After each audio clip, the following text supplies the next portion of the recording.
Hi అండి, welcome to my channel. ఈరోజు నేను అటుకులతో స్నాక్ ఐటెం చేస్తున్నానండి. మనకు ఒక చిల్లులు గంట ఉంటే చాలండి. ఆ గంటతోనే మనం 5 నిమిషంలో ఇలాగ అటుకులతో స్నాక్ ఐటమ్ చేయొచ్చు. ఎంత కావాలంటే అంతగా ఈజీగా చేసుకోవచ్చు. తప్పకుండా ట్రై చేయండి. మన ఛానల్కి ఇంకా సబ్స్క్రైబ్ చేయని వాళ్ళంటే తప్పకుండా సబ్స్క్రైబ్ చేయండి.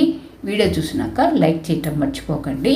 మీ లైక్ అనేది వేరే వాళ్ళు వీడియో చూసానికి ఉపయోగపడుతుంది. ఇలాగ అటుకులతో స్నాక్ ఐటెం చేసేదానికి నేను 1 కప్పును మెజర్మెంట్గా తీసుకున్నాను.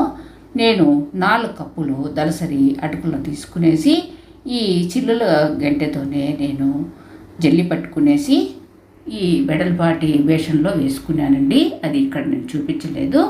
4 కప్పులు దలసరి అటుకులను తీసుకొని పక్కన పెట్టుకునేసి తర్వాత స్టవ్ ఆన్ చేసుకొని హై ఫ్లేమ్ పెట్టుకొనేసి వెడల్పాటి మనము దలసరి కడాయి పెట్టుకునేసి దాంట్లో డీప్ ఫ్రై కోసం ఆయిల్ వేసుకోవాలండి.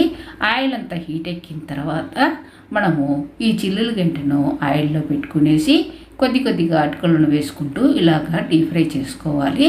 తర్వాత మనం డీప్ ఫ్రై చేసుకున్న తర్వాత ఈ అటుకులను తీసేసుకునేసి ఈ ఆయిల్ అంతా కూడా మళ్ళీ హీట్ ఎక్కిన తర్వాతనే చిల్లుల గంటను ఆయిల్లో పెట్టుకునేసి అటుకులను ఈ విధంగా డీప్ ఫ్రై చేసుకోవాలి.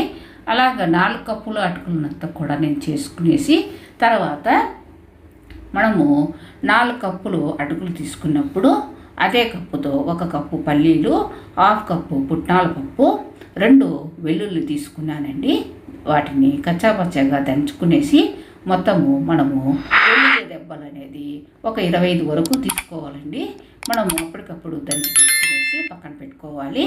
తర్వాత అటుకులంతా వేయించుకున్న తర్వాత మళ్ళా మనకు ఆయిల్ అంతా హీట్ ఎక్కిన తర్వాత చిల్లుల గంటను మనం ఆయిల్లో పెట్టుకునేసి పుట్నాల పప్పును వేసుకునేసి ఆ చిల్లుల గంటను మనము తిప్పుకుంటూ ఉండాలండి.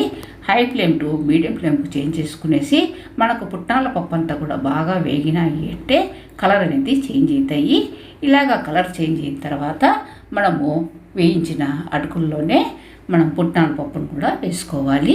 మళ్ళీ మనకు ఆయిల్ అంతా హీట్ ఎక్కేసి తర్వాత మళ్ళీ హై టు మీడియం ఫ్లేమ్కు చేంజ్ చేసుకోవాలండి.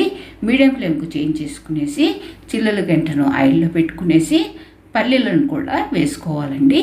ఈ చిల్లుల గంటలో పల్లీలు వేసుకునేసి మనము మీడియం ఫ్లేమ్లోనే ఈ విధంగా పల్లీలను కూడా డీప్ ఫ్రై చేసుకోవాలి.